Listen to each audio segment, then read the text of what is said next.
तीन लोक में चार हैं, मंगल शरण व श्रेष्ठ। अरहत सिद्ध व साधुगण, धर्म जैन जग ज्येष्ठ। तीर्थंकर जिन देव की, जिन वाणी को ध्याय। सर्वधर्म संक्षेप से, कहूँ चित्त हुलसाय। अनंत अनंत शुद्ध परमेष्ठी भगवान की, देवादिदेव आदिम तीर्थंकर श्री ऋषभनाथ भगवान की, वर्तमान शासन नायक श्री वर्धमान महावीर भगवान की, परम पूज्य आचार्य गुरुवर श्री विद्यासागर जी महाराज की, आचार्य श्री समय सागर जी महाराज की। प्रतिभव की हर एक आयु, भव परिवर्तन कर दुख पायु।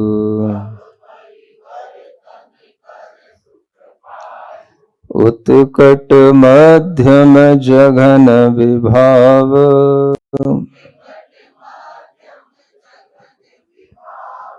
विधि बंधन का वर्तन पाव। पंच परावर्तनों का यह वर्णन चल रहा है, जिसमें द्रव्य परावर्तन, क्षेत्र परावर्तन और काल परावर्तन का वर्णन सुन लिया है आप लोगों ने। अब ये आता है भव परावर्तन। इस छंद की एक लाइन में वो भव परावर्तन लिखा हुआ है और दूसरी लाइन में भाव परावर्तन लिखा है। इतना छोटा होता है, एक लाइन में ही सब आ जाता है। प्रतिभव की हर एक आयु, भव परिवर्तन का दुख पायु। भव माने संसार। जिस तरह से द्रव्य क्षेत्र काल में परावर्तन हमने जाने, उसी तरीके से भव परावर्तन भी होता है। यानी चारों प्रकार के जो भव हैं, नरक भव, त्रियंच भव, देव भव, मनुष्य भव, इन सभी भवों में जो भी इन भवों की जघन्य आयु है, वहां से लेकर उत्कृष्ट आयु तक सभी प्रकार की आयु का बंद करके उसका जीवन जी लेना, भोग लेना, और इस तरह से सभी आयुओं को पूरी कर लेना, ये भव परावर्तन कहलाता है।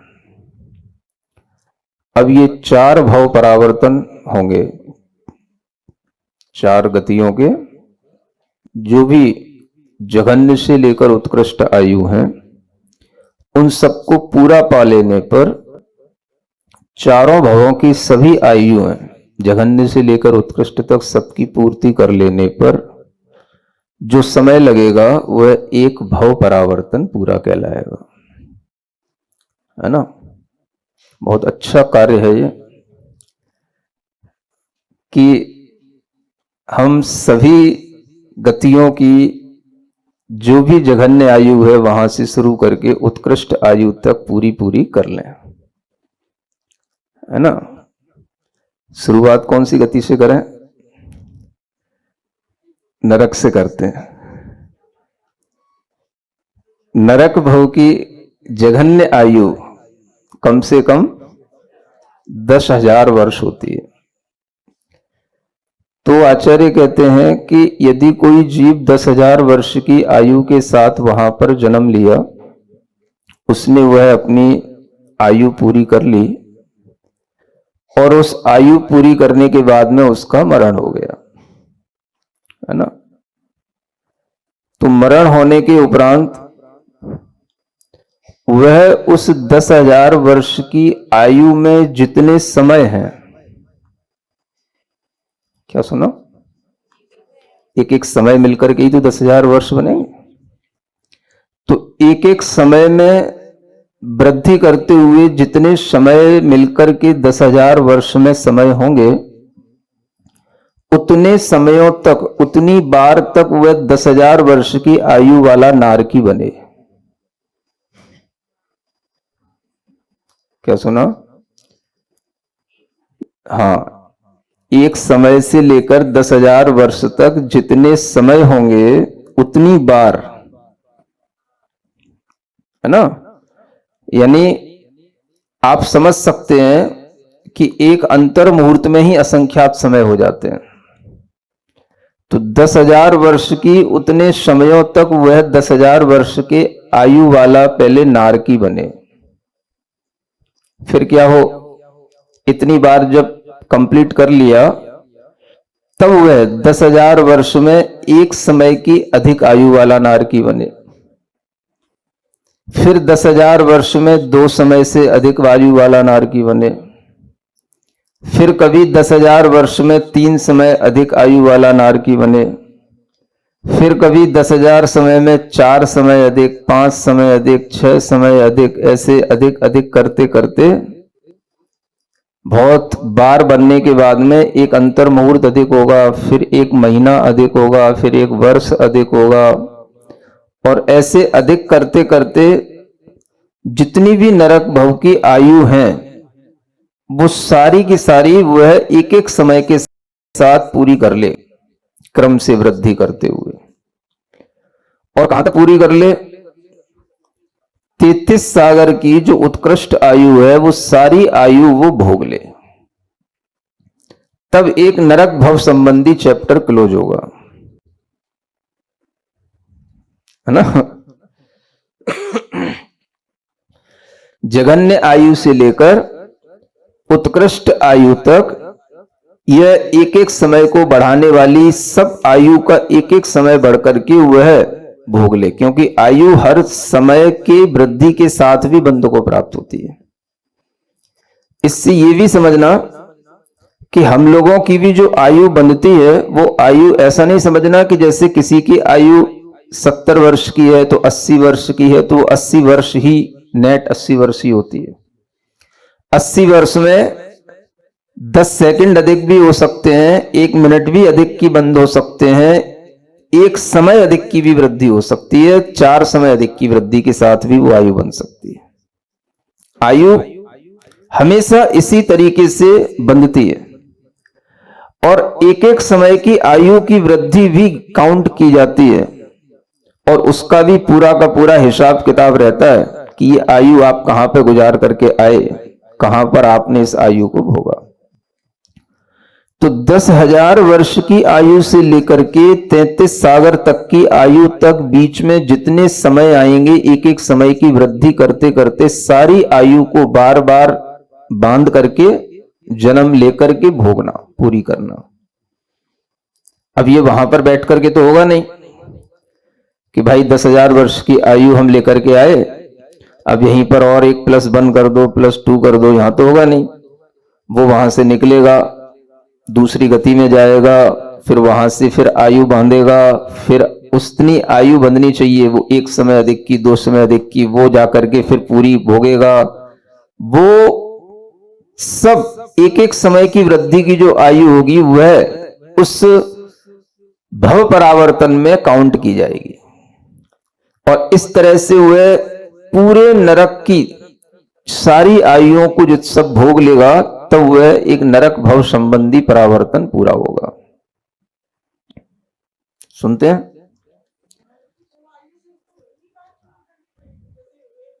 नहीं, वो आयु उसको केवल एक ही बार पूर्ण करनी। 10,000 वर्ष की आयु में जो समय है वो उतने 10,000 वर्ष की आयु के समय बराबर एक बार उसको पहले जन्म ले लेना है, फिर उसके बाद में 1 समय अधिक, 2 समय अधिक करते करते पूरी आयु 33 सागर तक की।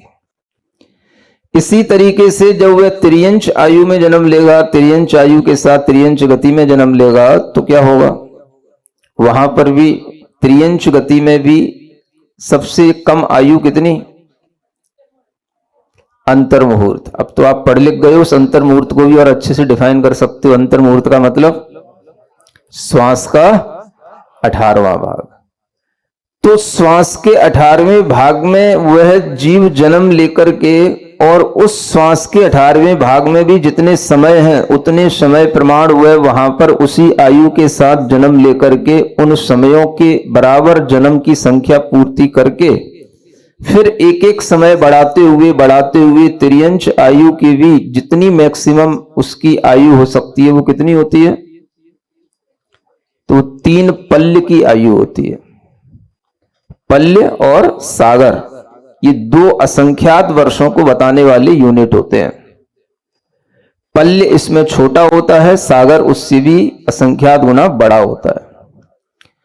तो त्रियंच की उत्कृष्ट आयु 3 पल्य होती है। तो वह 3 पल्य तक के सभी समयों की आयु को प्राप्त करके भोग करके वह अपना जीवन जब पूरा कर लेगा, सभी आयु भोग लेगा, तो त्रियंच भव संबंधी भी परावर्तन पूरा हो जाएगा। अभी एक भव परावर्तन नहीं हुआ, अभी एक भव के 4 पार्ट हैं, उनमें 2 हुए। सुन रहे हो? ठीक इसी तरीके से मनुष्य गति का, मनुष्य में भी जघन्य आयु कितनी, मिनिमम आयु, उसमें भी श्वास का 18वां भाग है। वहां पर उतनी बार मनुष्यों में जन्म लेकर के फिर एक एक समय बढ़ाते बढ़ाते मनुष्य की भी उत्कृष्ट आयु अधिकतम कितनी हो सकती है? तो 3 पल्य की आयु होती है, जो भोग भूमि के मनुष्यों की होती है, यहां के मनुष्यों की नहीं। तो वहां तक के सभी मनुष्यों की आयु को वह क्रम क्रम से भोग ले, तब वह मनुष्य आयु का चैप्टर क्लोज होगा, मनुष्य भव का। अब बचा देव भव।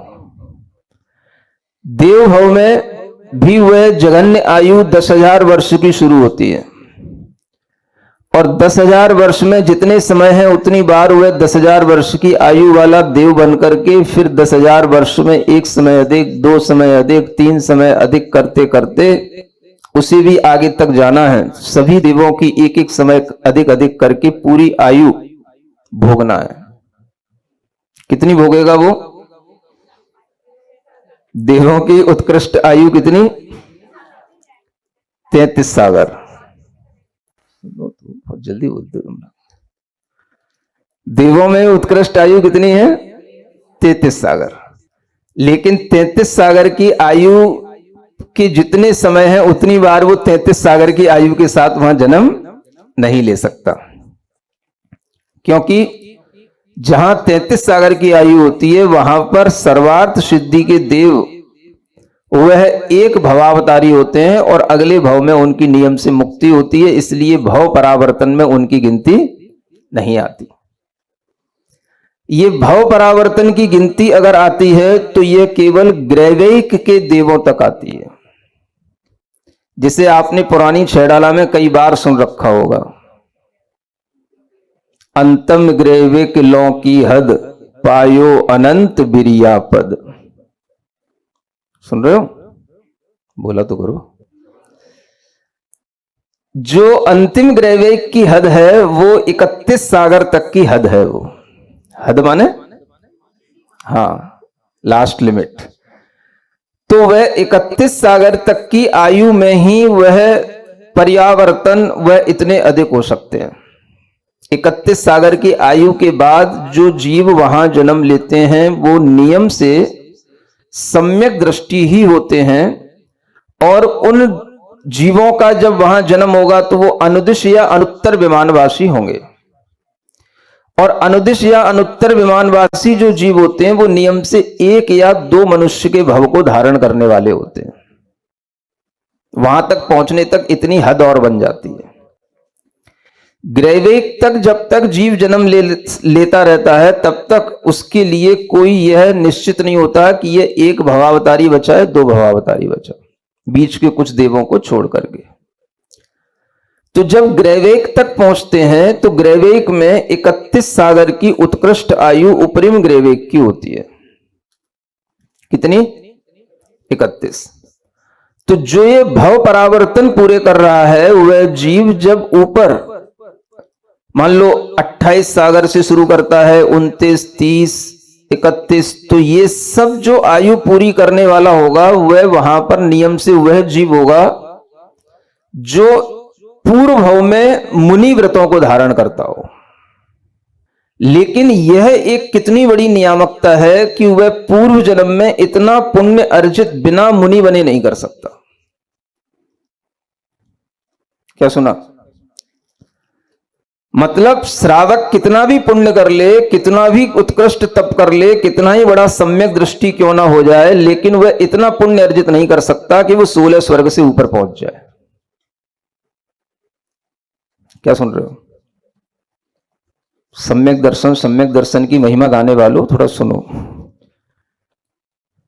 श्रावक कितना ही बड़ा सम्यक दृष्टि हो जाए, चाहे छायक सम्यक दृष्टि हो जाए, चाहे कितने ही बड़े बड़ी दर्शन विशुद्धि भावना भाले, चाहे कितने ही बड़े बड़े मुनि महाराज को आहार दान आदि भैया वृत्ति आदि कितना ही पुण्य अर्जित कर ले, लेकिन श्रावक कभी भी इतनी योग्यता, इतनी विशुद्धि हासिल नहीं कर सकता, इतनी उसकी लेस्या शुभ नहीं हो सकती और इतने उसके परिणामों में मंदता नहीं आ सकती कसाई की, जिससे कि वह उत्कृष्ट वह ग्रेवेक की आयु का बंद कर ले।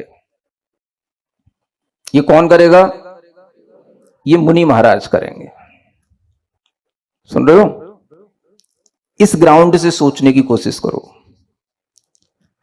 मुनि महाराज के तप का, व्रत का उनकी आत्मा पर इतना प्रभाव पड़ रहा है कि वह तप और व्रत से होने वाला जो पुण्य है वह पुण्य ही उन्हें उपरिम ग्रेवेक तक ले जाने की सामर्थ्य दे रहा है। अब वह तप व्रत मिथ्यात्व के साथ भी हो सकता है और सम्यक्त्व के साथ भी हो सकता है। सम्यक दर्शन की बात करने वाले जो लोग हैं वो सम्यक दर्शन को महत्व देते हुए सम्यक दृष्टि श्रावक की जब बात करते हैं तो सम्यक दृष्टि श्रावक इतनी विशुद्धि क्यों नहीं प्राप्त कर पाता, इतना ऊंचा क्यों नहीं जा पाता कि वह 9वें ग्रेवेक में पहुंच जाए। क्या सुन रहे हो?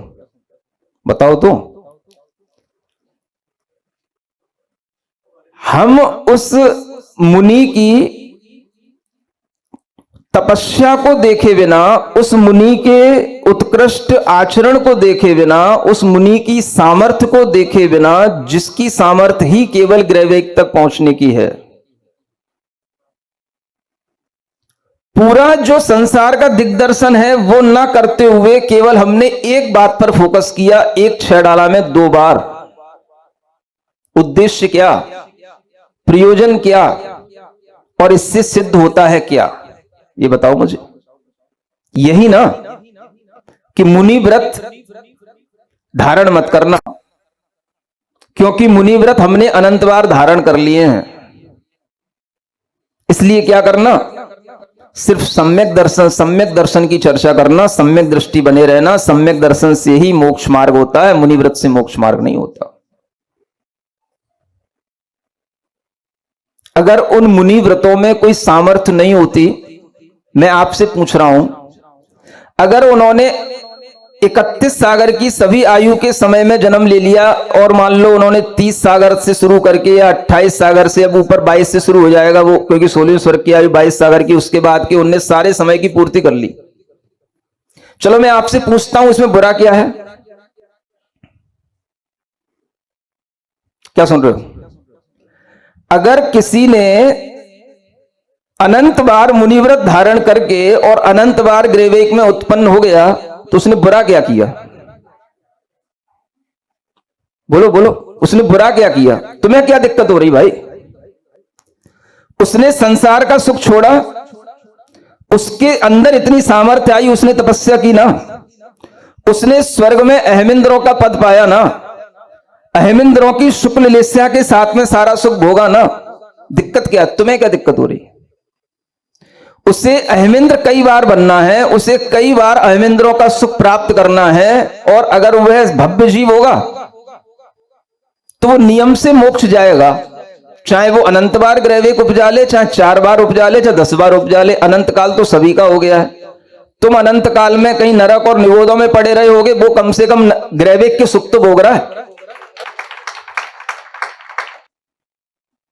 आचार्यों ने कहा है सबसे पहले श्रावक को अगर अपना आदर्श बनाना चाहिए तो मुनि को बनाना चाहिए। आचार्यों ने कहा है, सागार धर्मामृत में लिखा है कि हर श्रावक भोजन करने से पहले यह सोचे कि मेरा वह कब दिन आएगा जब मैं मुनियों की तरह भोजन करूंगा।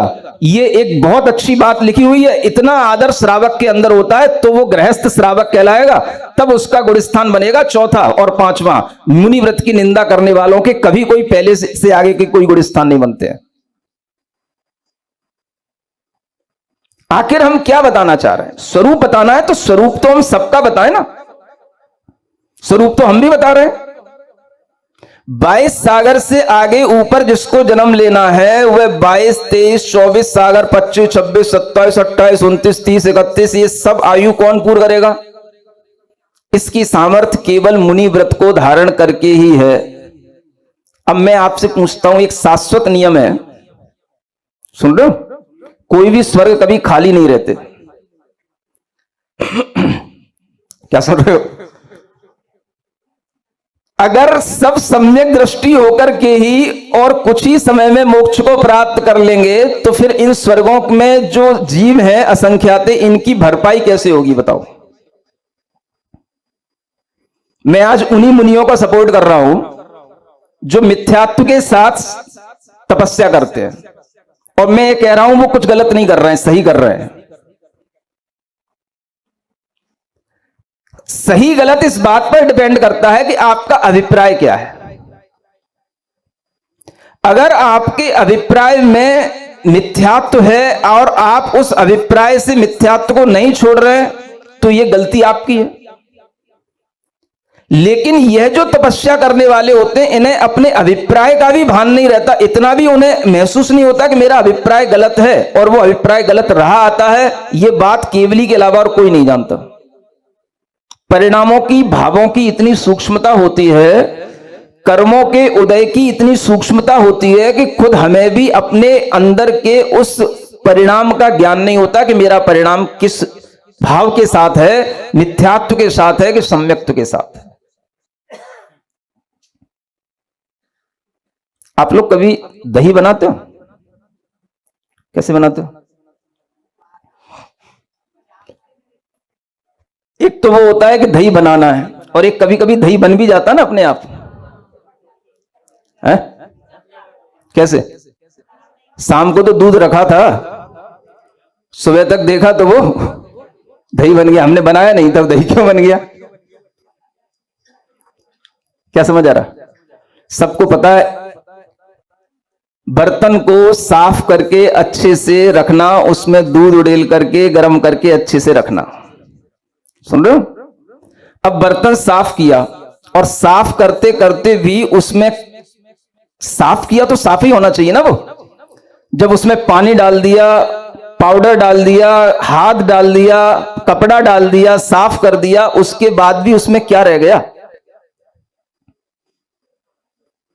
कुछ रह जाता है ना, कुछ संस्कार।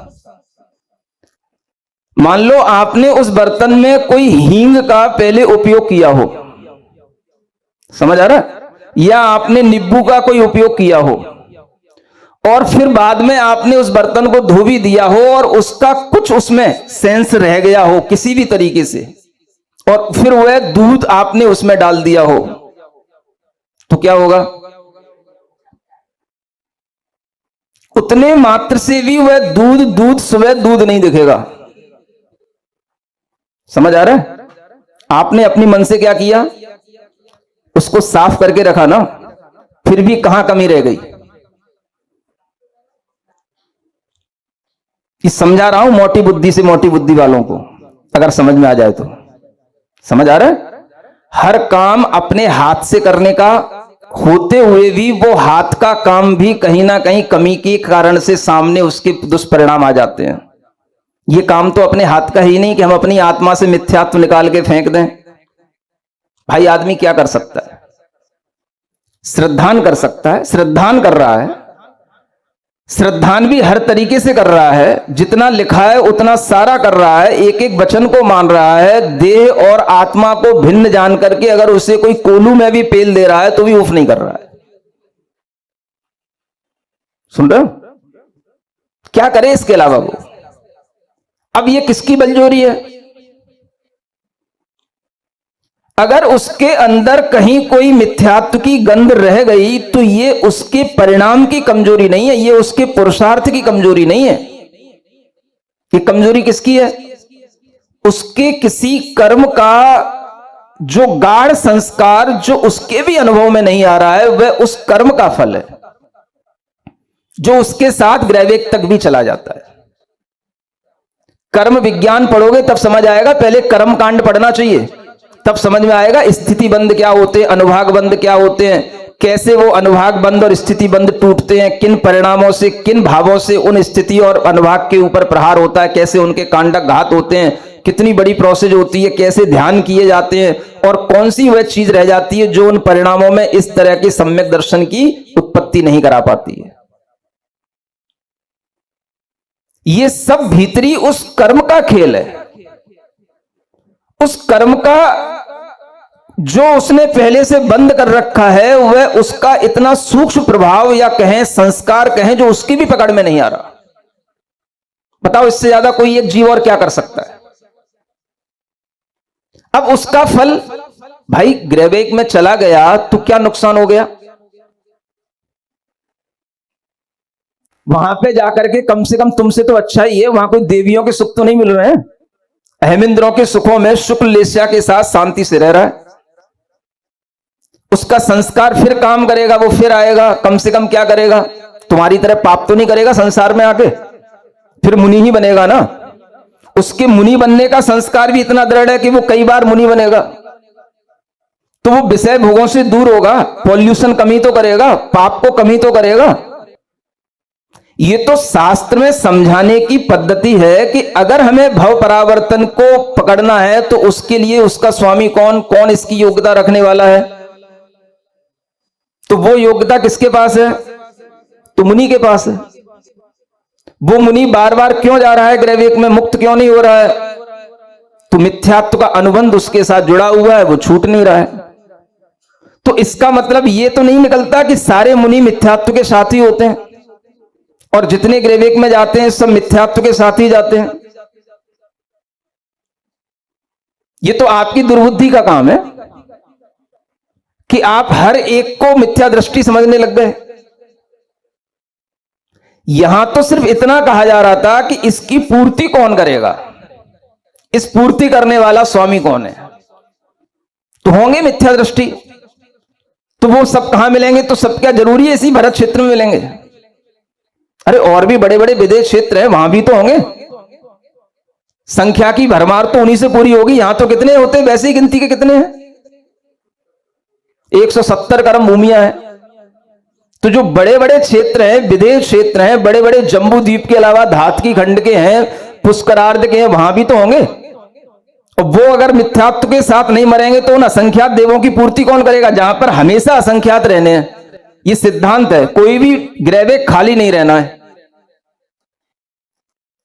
सुन रहे हो कि नहीं?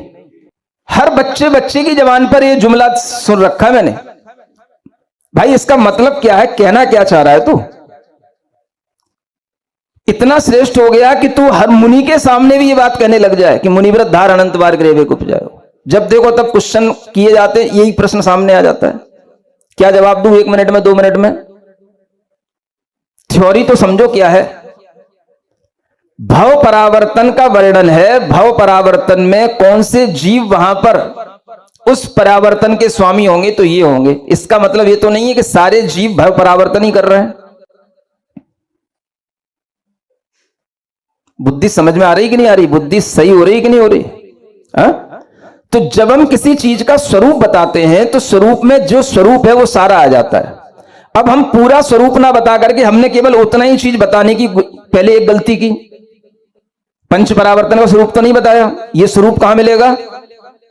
ये नई छेड़ाला में मिलेगा। और केवल मुनि की बात करना, केवल मुनि के परावर्तन दिखाना, ये कहां मिलेगा? ये पुरानी छेड़ाला में मिलेगा। ये बेसिक डिफरेंस है। समझ आ रहा है? जब हम पूरे की बात कर रहे हैं तो पूरे में वह एक पार्ट समाहित है, और जब हम केवल एक पार्ट की बात कर रहे हैं तो उसमें पूरा समाहित नहीं है।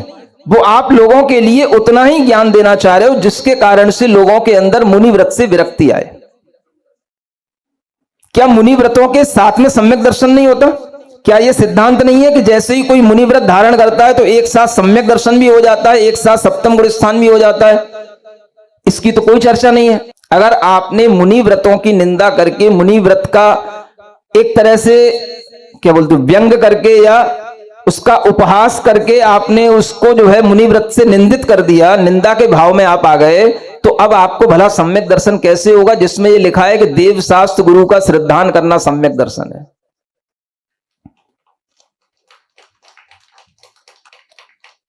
बताओ कैसे करोगे? तो गुरु का करेंगे, बस वो आचार्य कुंद एक गुरु हुए, बस उन्हीं का श्रद्धान करेंगे, बाकी सब जितने भी हैं सब मिथ्या दृष्टि है। तो ऐसे श्रद्धान से तुमको सम्यक दर्शन हो जाएगा? यह लिखा गया है कि केवल एक आचार्य कुंद ही सम्यक दृष्टि रहे हैं। उनको किसने सम्यक दृष्टि घोषित कर दिया? मैं तुमसे पूछता हूं, कौन से ग्रंथ में लिखा है कि वो सम्यक दृष्टि थे? और उनके अलावा जितने भी हैं वो सब मिथ्या दृष्टि है। ये किस ग्रंथ में लिखा हुआ है? आपको केवल आचार्य कुंद के अलावा आचार्य जयसेन, वीरसेन, जिनसेन, पूज्यपाद, अकलंक, समंत भद्र कोई भी समझ नहीं आ रहा है। ये कैसे डिक्लेयर कर दिया आपने? कौन से ज्ञान से प्रमाणित होगा कि केवल एक उन्हीं के ग्रंथ सम्यक दर्शन के साथ हैं और उन्हीं के ग्रंथों को पढ़ने सम्यक दर्शन होगा, समंत भद्र के ग्रंथों को पढ़ने सम्यक दर्शन नहीं होगा?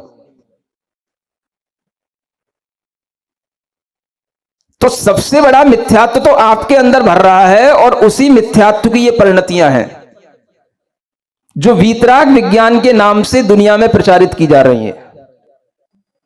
तो क्या समझ आ रहा है? 31 सागर की आयु तक तो कौन पूरी करेगा? मुनि महाराज पूरी करेंगे। सुन रहे हो? अगर मिथ्यात्व के साथ भी कर रहे हैं तो तुम्हें कोई आपत्ति नहीं होनी चाहिए और तुम्हारे अंदर कोई भी अनादर का भाव भी नहीं होनी चाहिए। तुम्हें वस्तु स्वरूप समझना चाहिए कि हां ऐसा भी होता है। इसके बिना 31 सागर में सारी सागर की आयुओं का परावर्तन नहीं हो सकता। इसके आगे 32 और 33 सागर की आयु केवल सम्यक दृष्टि जीवों के लिए है। तो इसलिए मिथ्यात्व के साथ ही जितना परावर्तन होगा वही इस भव परावर्तन में रखा जाएगा। इसलिए 31 सागर तक ही देव आयु में घुमाना, बाकी का तो सब हो ही गया। नरक के भव हो गए पूरे, त्रियंश के हो गए अंतर्मूर्त से लेकर 3 पल्ले तक, मनुष्य के भी अंतर्मूर्त से 3 पल्ले तक, और देवों के 10,000 वर्ष से लेकर 31 सागर तक इसलिए कहे गए हैं क्योंकि बार बार 32 और 33 सागर की आयु पूरी करने वाले जीव बचते ही नहीं है, वो 1-2 भव में निकल जाएंगे। सुन रहे हो? तो क्या सीखना अब?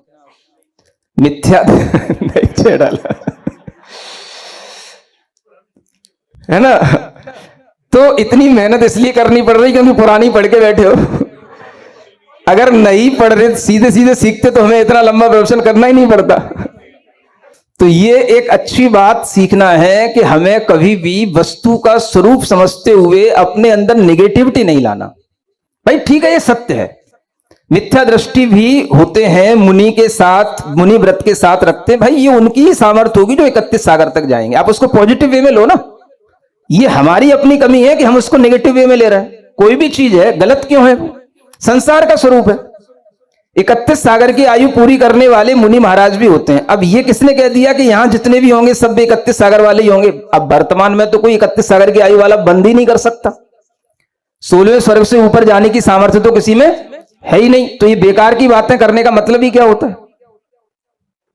और जहां पर मुनियों की संख्या ढेर लगी हो वो जाकर के उन असंख्यात जीवों की पूर्ति करेंगे कि या भरत क्षेत्र के 10-20 मुनि जो घूम रहे हैं, मुश्किल से हो रहे हैं, ये पूर्ति करेंगे? अपने अंदर ये श्रद्धान करके रख लेना, हमें किसी की निंदा नहीं करनी, चाहे मिथ्या दृष्टि हो चाहे सम्यक दृष्टि हो। हमें उस मिथ्या दृष्टि की भी सामर्थ्य देखनी जिसके सामर्थ्य के आगे हम बौने हैं। हम कितने ही घुटने टेक लें, कितनी तपस्या कर लें, 16 स्वर्ग से ऊपर नहीं जा सकते। आखिर इस लिबाज में कुछ तो ऐसा है जो 9वें ग्रहवेग तक जाने की सामर्थ्य रखता है। वो लिबाज है, ये इतनी ऊपर जाने की सामर्थ्य इसी लिबाज के साथ है। कुछ तो है ना? तो आप इतनी बड़ी शक्ति की निंदा पर उतर आओ, ये आपका सम्यक ज्ञान नहीं, ये आपका मिथ्या ज्ञान है। समझ आ रहा है? बारीकियां समझो तो गलती कहीं नहीं है, गलती सिर्फ हमारे दिमाग में है। कोई भी व्यक्ति इतनी बड़ी तपस्या करते हुए भी सम्यक दर्शन का भाव अपने मन से श्रद्धा में कभी भी छोड़ेगा नहीं। लेकिन अगर सम्यक दर्शन जो कर्म के फल से नहीं हो रहा है तो वह उसकी भी गलती नहीं है, ये कर्म के फल को समझना चाहिए। कर्म की तीव्रता का यह वर्णन है कि कर्म इतने तीव्र होते हैं, इतने तीव्र अनुभाग शक्ति होती है कि बड़ी बड़ी तपस्या से भी ये कर्म बड़ी मुश्किल से कभी गल पाते हैं। ये हमें पॉजिटिव थिंकिंग ला करके सोचना चाहिए था और हम उल्टा उल्टा सीखने लग गए। समझ में आ रहा है? तो आज के लिए इतना पर्याप्त है। ओम अरहम नमः।